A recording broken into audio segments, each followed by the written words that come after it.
गुरु प्यारी साध संगत जी, सभी को प्यार भरी राधा स्वामी जी, आपका हमारे YouTube चैनल सतगुरु ज्ञान में स्वागत है जी। आपसे विनती है साखी को शुरू से लेकर अंत तक जरूर सुनना जी, और हमारे इस चैनल को भी सब्सक्राइब करना ना भूलना जी। बहुत समय पहले की बात है, किसी नगरी में एक गुरुवर जंगलों के बीच अपनी कुटिया बनाकर रहा करते थे। आसपास बहुत ही अच्छा वातावरण था, शुद्ध था और एकदम अच्छा था और शांत वातावरण भी था।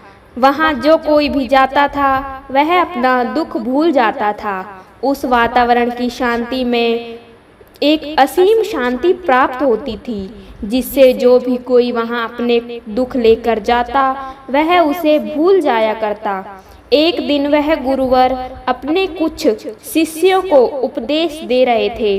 वह कह रहे थे, हमें अत्यधिक कम बोलना चाहिए। हमारे पास 2 कान और 1 मुंह है। इसका अर्थ यह है कि हम जितना बोलते हैं उसका 2 गुना हमें सुनना चाहिए, और यही प्रकृति भी चाहती है। इसीलिए उसने हमें इस रूप में ढाला है। इसीलिए इस प्रकृति ने हमें 2 कान और 1 मुंह दिया है। तुमने देखा होगा कि इस प्रकृति में जिस भी पदार्थ की संख्या अत्यधिक है, मतलब कि ज़्यादा है, उस पदार्थ की कीमत उतनी ही कम है, और जो पदार्थ बहुत कम है उसकी कीमत उतनी ही ज़्यादा है। और यही नियम हमारी जीवा पर भी लागू होता है। हम जितना कम बोलेंगे, लोग हमारी बातों को उतना ही गहराई में समझेंगे, हमें उतनी ही गंभीरता से लेंगे। वह हमारी बात सुनेंगे, समझेंगे और हमारी इज्जत भी करेंगे। उन गुरु की यह बात सुन सुनकर उन सभी शिष्यों में से एक शिष्य खड़ा हुआ और उसने उन गुरु से कहा, हे गुरुवर, आपकी बातों को बीच में काटने के लिए मैं माफ़ी मांगता हूँ, लेकिन मेरा एक प्रश्न है, क्या मैं आपसे पूछ सकता हूँ? यह उस शिष्य ने गुरु से इजाज़त लेते हुए कहा। इस पर गुरुवर कहते हैं, अवश्य पूछो, तुम क्या पूछना चाहते हो? तभी वह शिष्य कहता है, हे गुरुवर, यदि हम कम बोलेंगे तो हमारी बात सामने वाला किस तरह से समझ पाएगा? इस पर गुरुवर कहते हैं, तुम क्या कहना चाहते हो?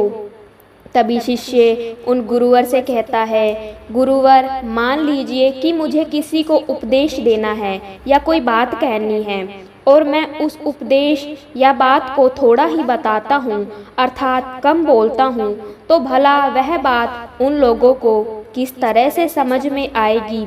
और यदि मैंने उनसे कम शब्द कहे, कम बातें कही और उन लोगों को वह बात समझ नहीं आई, तो वह लोग मुझे गलत समझेंगे, या फिर यह भी हो सकता है कि वह लोग मेरी बातों का गलत मतलब निकालें और मेरा मजाक भी बनाएं। और हमने अक्सर अपने आसपास यह भी देखा है कि जब भी कोई झगड़ा करता है, मारपीट करता है, ऐसे समय पर जो व्यक्ति शांत रहता है, कम बोलता है, लोग उसे डरपोक समझते हैं, उसे मारते पीटते भी हैं, उसे डरपोक समझकर उसका उपहास करते हैं, उसका फायदा भी उठाया जाता है, उसे अपशब्द और पता नहीं क्या क्या भी बोला जाता है।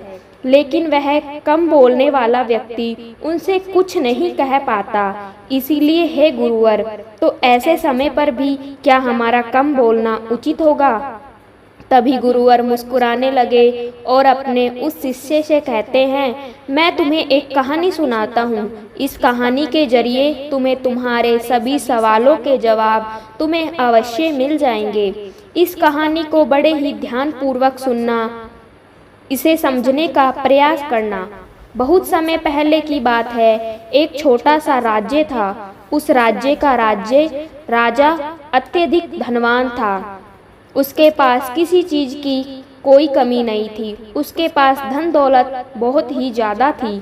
उसका परिवार, उसका राज्य बहुत फला फूला हुआ था।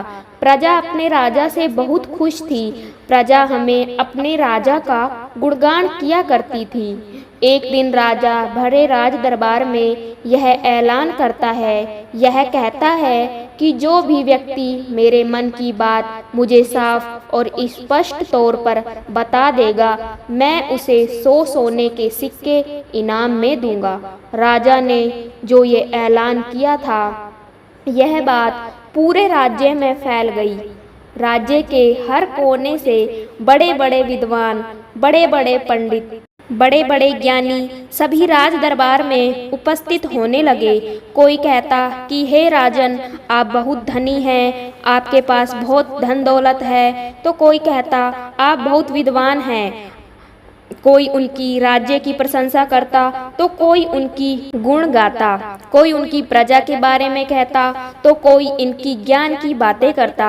लेकिन सभी की बातें सुनकर राजा केवल एक ही बात कहता था, नहीं, इनमें से कोई भी बात मेरे मन में नहीं है, इनमें से कोई भी बात मेरे दिल की है ही नहीं। सभी ने बहुत प्रयास किए, सभी ने बहुत अच्छी अच्छी बातें उन राजा को बताई, लेकिन राजा हर बार केवल एक ही बात कहता था कि जो भी बातें आप लोग ने कही है, ऐसी कोई भी बात मेरे मन में है ही नहीं। यह बात सुनकर वहां पर उपस्थित सभी लोग बहुत निराश हो चुके थे। किसी को कुछ समझ नहीं आ रहा था कि आखिर राजा के मन में और राजा के दिमाग में चल क्या रहा है। राजा किस बात से प्रसन्न होंगे और कैसे उन्हें वह 100 सोने के सिक्के प्राप्त होंगे। जहां एक तरफ राज दरबार में बड़े बड़े विद्वान, पंडित, साधु उपस्थित थे, वहीं दूसरी तरफ उसी नगर में एक गरीब ब्राह्मण भी रहता था। एक दिन उसकी पत्नी उस ब्राह्मण से कहती है, आप यहाँ बैठे बैठे क्या कर रहे हो? राज दरबार में जाओ, राजा ने ऐलान किया है कि जो भी उनके मन की बात उन्हें बताएगा, उन्हें वह 100 सोने के सिक्के इनाम में देंगे। यह बात सुनने के बाद से बड़े बड़े विद्वान, बड़े बड़े पंडित और बड़े बड़े साधु ज्ञानी राजा के दरबार में उपस्थित हैं और उन्हें तरह तरह की बातें बता रहे हैं। आप भी वहां क्यों नहीं जाते? आप भी वहां जाओ, राजा को उनके मन की बात बताओ ताकि राजा प्रसन्न हो सके और आपको इनाम में 100 सोने के सिक्के दें। अपनी पत्नी की यह बात सुनकर ब्राह्मण कहता है, तुम मूर्ख हो क्या? वे लोग राजा के बड़े खास लोग हैं, वे बड़े विद्वान हैं, पंडित हैं, ज्ञानी हैं, उनके सामने भला मैं क्या हूँ? वह काम बड़े बड़े पंडितों का है, बड़े बड़े साधुओं का है, जिसने भी इस दुनिया का बहुत सारा ज्ञान अर्जित किया होगा, यह उसी के बस की बात है, मेरे बस की नहीं। मैं भला राजा के मन की बात किस तरह समझ सकता हूँ?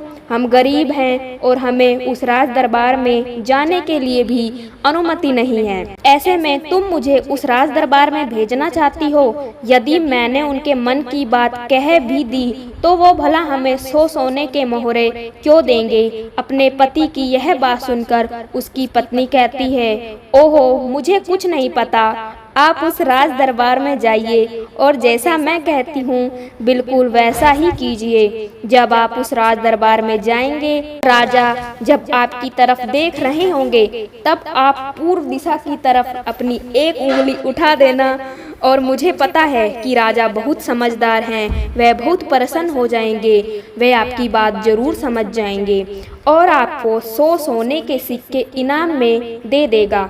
अपनी पत्नी की यह बात सुनकर वह ब्राह्मण जोर जोर से हंस पड़ता है और कहता है, अरे तुम मूर्ख हो गई हो क्या?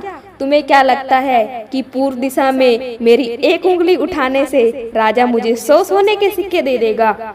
और वहां पर जो बड़े बड़े विद्वान हैं, पंडित हैं, साधु हैं और जो ज्ञानी बैठे हुए हैं, वह लोग चुपचाप केवल नजारा देखते रहेंगे, क्या वह कुछ नहीं कहेंगे? इस पर उस ब्राह्मण की पत्नी कहती है, मैंने आपसे जितना कहा है आप बस उतना कीजिए और आप देखेंगे कि राजा आपको 100 सोने के सिक्के इनाम में दे देंगे। ब्राह्मण की पत्नी ने जैसे तैसे अपने पति को मनाया। अगले ही दिन ब्राह्मण राज दरबार में उपस्थित होता है। वह ब्राह्मण बहुत ही डरा हुआ था। इतने लोगों की भीड़ को देखकर वह बहुत डर रहा था, लेकिन वह अपनी पत्नी की बात मानकर उस राजमहल में उपस्थित हो जाता है। जैसे ही राजा की नजर उस ब्राह्मण पर पड़ी, वह ब्राह्मण अपनी पत्नी की बात मानते हुए अपनी एक उंगली को पूर्व दिशा की तरफ उठा देते हैं। यह देख राजा बहुत प्रसन्न होता है और राजा तुरंत ही उसे 100 सोने की मोहरें इनाम में दे देता है। यह सब देखकर वहां पर उपस्थित बड़े बड़े विद्वान, पंडित, साधु, ज्ञानी सभी लोग आश्चर्यचकित रह गए कि आखिर ऐसा क्या कह दिया जो राजा को बहुत अच्छा लगा, राजा को इतनी खुशी मिली। हर कोई यह सोचकर हैरान था कि इस ब्राह्मण ने तो केवल एक उंगली ही उठाई थी और इसे 100 सोने की मोहरें मिल गई। यह सब देखकर वहां पर उपस्थित हर कोई अचरज में था और वह ब्राह्मण अपने 100 सोने के सिक्के लेकर अपने घर लौट गया और खुशी खुशी 100 सोने के सिक्के अपनी बीवी के हाथ में रख देता है और कहता है, राजा ने मुझे 100 सोने के सिक्के इनाम में दिए हैं और जैसा कि तुमने कहा था, मैंने पूर्व दिशा की तरफ केवल एक उंगली उठाई थी, लेकिन मैं अब तक यह समझ नहीं पाया कि इसका अर्थ क्या हुआ। उस राजा को मेरी इस एक उंगली से क्या समझ में आया। उस ब्राह्मण की पत्नी उस ब्राह्मण से कहती है, यह सब जाने दो, आपको यह बात बताकर कोई मतलब नहीं, आप बैठ जाओ और कल फिर आपको उसी राज दरबार में फिर जाना है। यह सुनकर वह ब्राह्मण कहता है, कल फिर जाना है? नहीं नहीं, मैं नहीं जाऊंगा। वैसे भी आज सभी लोग मुझे बहुत अजीब तरीके से देख रहे थे। ना बाबा ना, मैं नहीं जाऊंगा। लेकिन जैसे तैसे उसकी पत्नी उसे समझा लेती है। अगले दिन ब्राह्मण एक बार फिर तैयार हो जाता है और अपनी पत्नी से पूछता है, अच्छा बताओ आज मुझे क्या करना है। तभी उस ब्राह्मण की पत्नी कहती है, आज आपको पश्चिम दिशा की तरफ अपनी एक उंगली उठानी है। अपनी पत्नी की बात मानकर फिर से एक बार राजमहल पहुंच जाता है। जैसे ही राजा की नजर उस पर पहुंचती है, वह ब्राह्मण अपनी एक उंगली पश्चिम दिशा की ओर उठा देता है। यह देखकर राजा एक बार फिर से प्रसन्न हो जाता है, उसे बहुत ही खुशी मिलती है। राजा उन्हें 100 सोने के सिक्के फिर से गिफ्ट में दे देता है। यह सब देखकर वहां पर उपस्थित हर कोई बड़ा ही हैरान था, बड़ा ही आश्चर्यचकित था। वहां पर उपस्थित हर कोई बड़ा हैरान था, हर कोई अचरज में था कि आखिर यह सब हो क्या रहा है। हम यहाँ पर अच्छी अच्छी बातें बता रहे हैं, राजा को तरह तरह का ज्ञान दे रहे हैं, लेकिन राजा उससे प्रसन्न नहीं हो रहे। और यह ब्राह्मण है कि केवल एक उंगली उठाता है और राजा उसकी बात से खुश हो जाते हैं, उसे 100 सोने के सिक्के गिफ्ट में दे देते हैं।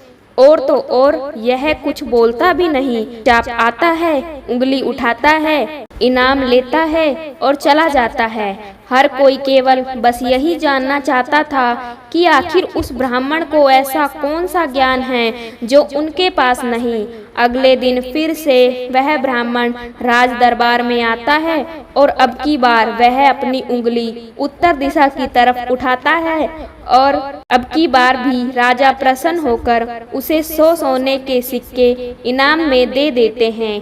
यह सब देख देख कर वहां पर उपस्थित हर कोई बड़ा बड़ा विद्वान थक चुका था। उन्हें कुछ भी समझ नहीं आ रहा था कि आखिर एक उंगली उठाने से राजा किस तरह से प्रसन्न हो जा रहे हैं। यह बात देखकर हर किसी ने यह तय किया कि अब यह उंगली उठाने से ही उन्हें इनाम मिल सकता है, तो वह राजा के सामने बड़ी बड़ी बातें क्यों करें, बड़ा बड़ा ज्ञान राजा क्यों बताए। उससे अच्छा है कि वह सब मिलकर एक ही दिशा की तरफ उंगली उठाएंगे। सभी ने मिलकर यह तय कर लिया था। अगले दिन सुबह सुबह ब्राह्मण फिर से राज दरबार में आने के लिए तैयार हो रहा था। और वह अपनी पत्नी से पूछता है, बताओ आज मुझे क्या करना होगा। इस पर उसकी पत्नी कहती है, आज आपको कुछ नहीं करना, आज आपको राज दरबार राजा के पास जाना ही नहीं है, आज घर पर ही बैठो। उस दिन सभी ब्राह्मण, सभी विद्वान, सभी साधु संत वहां पर उपस्थित थे। राजा के आते ही सब खड़े हुए। जैसे ही राजा की नज़र उनसे मिली, सभी ने दक्षिण दिशा की तरफ अपनी उंगली उठा दी। यह देखकर राजा को बड़ा क्रोध आया। राजा ने गुस्से में सभी पंडितों को, सभी विद्वानों को कारावास में डलवा दिया। और यह देखकर वहां पर उपस्थित हर कोई, बड़ा से बड़ा विद्वान, आश्चर्यचकित था। वह हैरान था कि आखिर हमने ऐसी क्या गलती कर दी। जब वह ब्राह्मण अलग अलग दिशाओं में अपनी उंगली उठाता है तो उसे 100 सोने के सिक्के इनाम में मिलते हैं, और आज जब हमने एक साथ एक ही दिशा की तरफ अपनी उंगली उठाई तो हमने क्या गलत कर दिया। भला राजा क्या समझ रहा है? ऐसा कौन सा ज्ञान है, ऐसा कौन सा राज है जो हम नहीं जानते, जिसके बारे में हम में से किसी को कुछ नहीं पता? यह उंगली करने वाला कौन सा नया ज्ञान है जो हमने आज तक नहीं सीखा, जिसके बारे में हम में से किसी को आज तक कुछ नहीं पता। जब उन विद्वानों की पत्नियों को यह पता चला कि राजा ने उन्हें कारावास में डाल दिया है, तब उनकी पत्नियां राजा के पास विनती करने आई कि वह उन्हें छोड़ दे, उनसे गलती हो गई। लेकिन राजा ने किसी की एक ना सुनी, और जब उन सभी को यह लगने लगा कि राजा उनकी पत्नियों को नहीं छोड़ने वाले, तो वह सभी उसी ब्राह्मण के पास पहुँचे और वहां जाकर उनसे विनती करने लगे, उनसे प्रार्थना करने लगे कि वह उनकी पत्नियों की मदद करे, उन्हें कारावास से बाहर निकाले।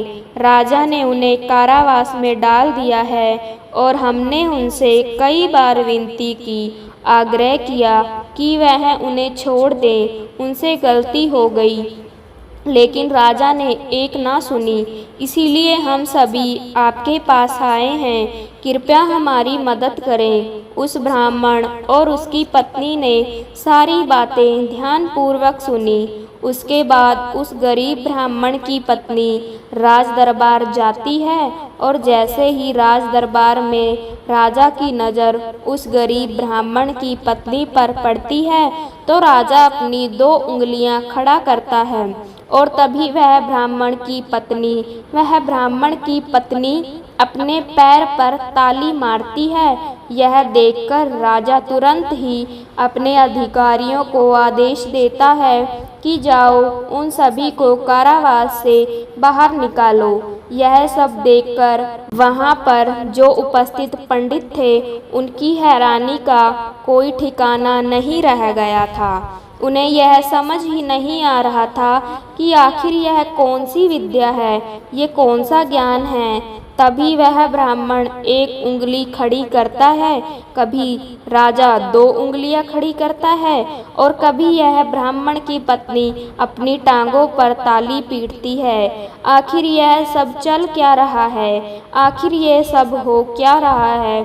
सभी मिलकर यह तय करते हैं कि इसका जवाब तो हमें वह गरीब ब्राह्मण ही देगा। इसलिए सभी मिलकर उस गरीब ब्राह्मण के घर पहुंचते हैं, और उन सभी पंडितों में से एक पंडित उन गरीब ब्राह्मण से कहता है, आप ही हमें बताइए, यह कौन सी विद्या है जो हम नहीं जानते? आपको भला राजा ने इतनी बार इनाम क्यों दिया, और जब हमने आपकी तरफ एक दिशा में उंगली उठाई तो हमें कारावास में डाल दिया, और जब हमारी पत्नियां हमें छुड़ाने आई, उन्होंने राजा से विनती की, राजा से आग्रह किया कि वह हमें छोड़ दे, लेकिन राजा ने उनकी एक ना सुनी।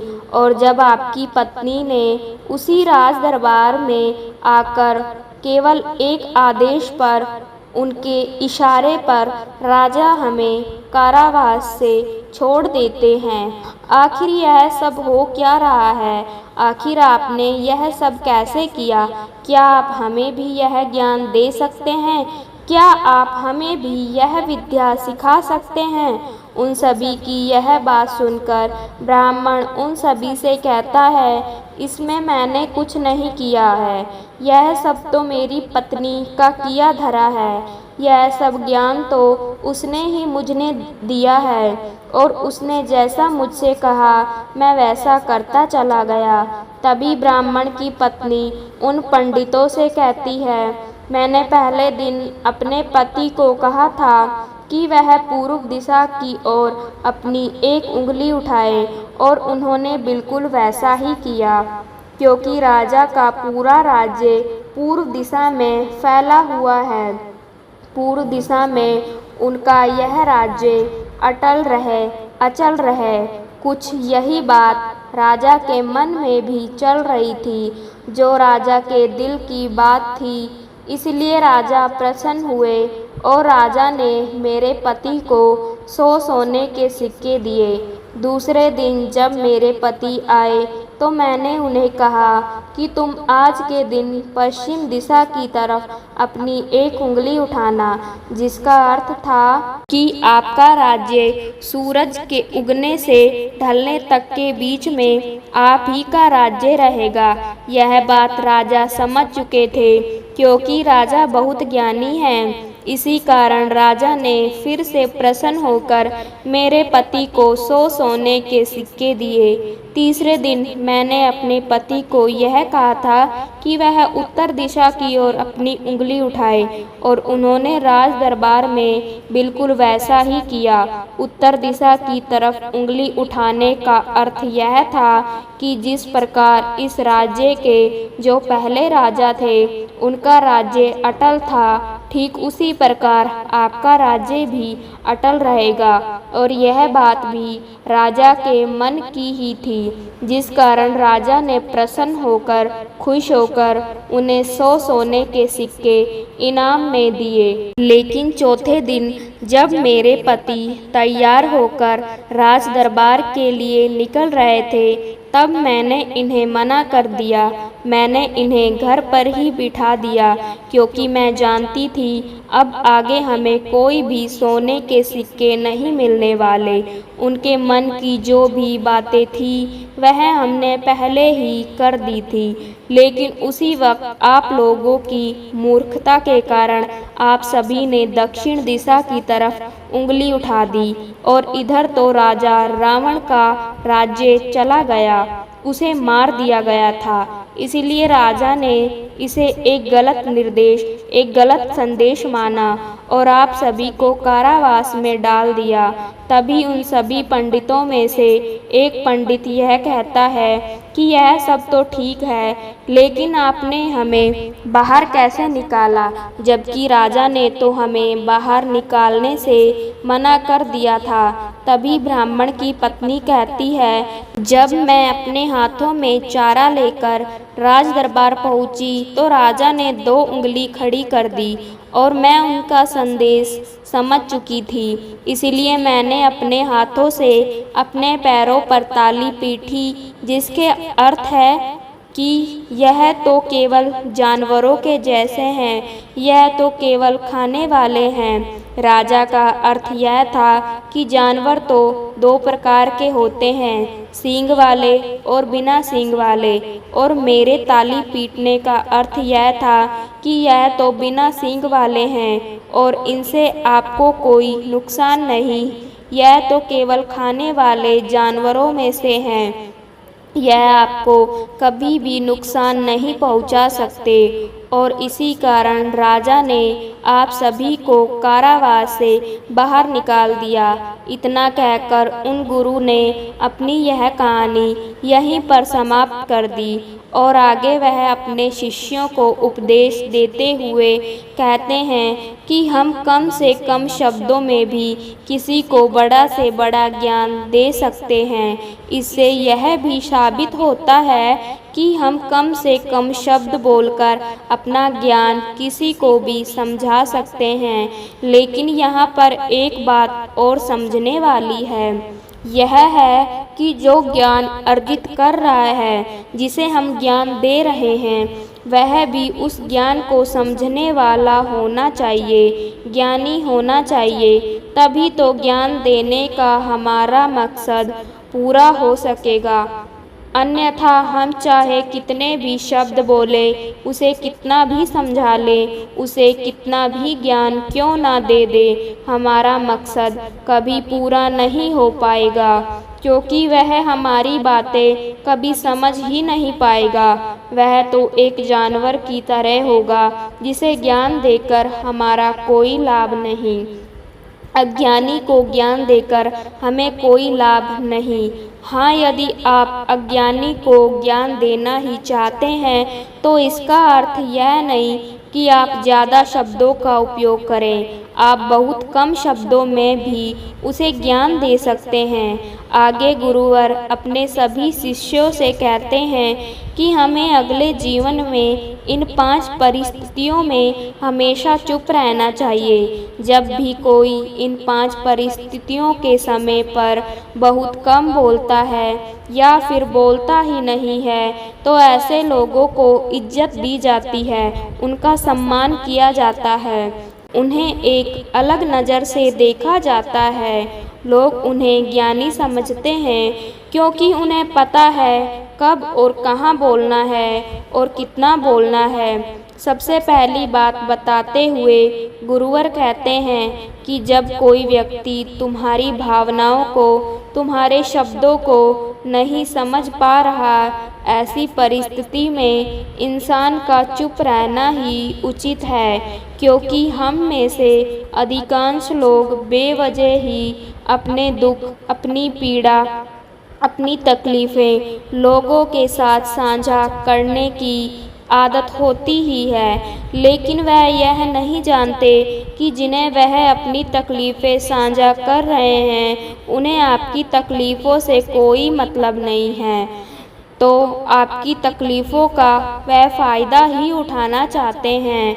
वह तो आपकी तकलीफ़ों को सुनकर मन ही मन खुश हो रहे हैं, क्योंकि उन्हें अब यह पता चल चुका है जितना सुखी वह आपको समझते थे, आप अंदर से उतने सुखी है नहीं।